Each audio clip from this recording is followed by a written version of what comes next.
Hey, what's up everybody? Chris here, and today I wanted to talk briefly about a movie that is, I think in a lot of ways, kind of overlooked. And I don't want to say underrated or underappreciated, because I think people that have seen this movie do appreciate it for what it is and do appreciate what it has contributed to modern science fiction as far as the visuals go, as far as really, really well choreographed action sequences, that sort of thing. But I thought about this movie today when the trailer for Top Gun Maverick was released. And if you haven't seen that yet, as the title would suggest, it is a sequel to the original Top Gun.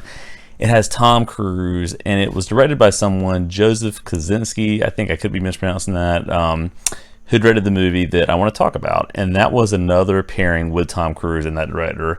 That movie is Oblivion. There you go, a little bit better light, Oblivion. If you've never seen Oblivion, it is a science fiction film, as I mentioned earlier, that you can get for really, really cheap. I think I got the Blu-ray on Amazon for something like $10, and that's a pretty good deal for it. It is one of the most beautiful, just in terms of the visuals, in terms of the cinematography, one of the most beautiful movies that I've seen, not just science fiction, but in general in the past 5 to 10 years. This was released, it's slipping my memory now, but I want to say 2011. I could be wrong about that. I can't see the date on here. Looking at it now. I'll look at it a little bit later, but it was released a few years ago, and I feel like a lot of people just didn't see it, which is weird given that it is a Tom Cruise movie, given that it's got Morgan Freeman. You would think that star power alone would mean that a lot of people are going to check it out and a lot of people are going to see it, but for whatever reason, a lot of people did not see it. Again, I would really strongly recommend checking this out if you like science fiction, if you like pretty movies. I think critically it was received with some mediocrity from critics, because it, in a lot of ways, was sort of perceived as having a really thin script and a thin story, and not being as fleshed out as some other science fiction movies that we're used to seeing. I would disagree with that a little bit. I think the story is fine. But again, what really makes this a successful movie is the visuals and the action sequences.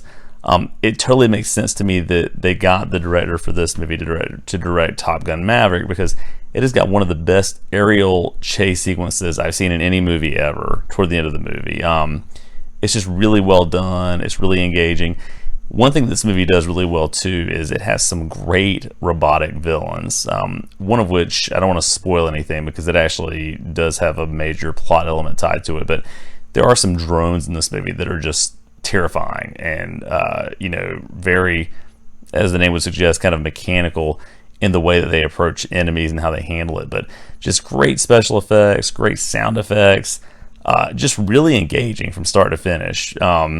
So this is one of those movies that I just kind of wanted to draw some attention to, because I feel like a lot of people haven't seen it. If you have seen it, then you know exactly what I'm talking about and why it's worth checking out. But if you have not, carve out a couple of hours to check out Oblivion. It's a movie that, again, a lot of people for whatever reason just missed the first time around.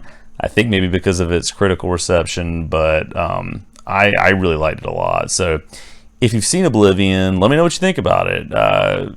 Leave some comments down below. Let me know if you agree. Let me know if you disagree. If you like the content, be sure to subscribe. Thanks everyone for your viewership and watching, and I'll be back soon with another video. Have a good night.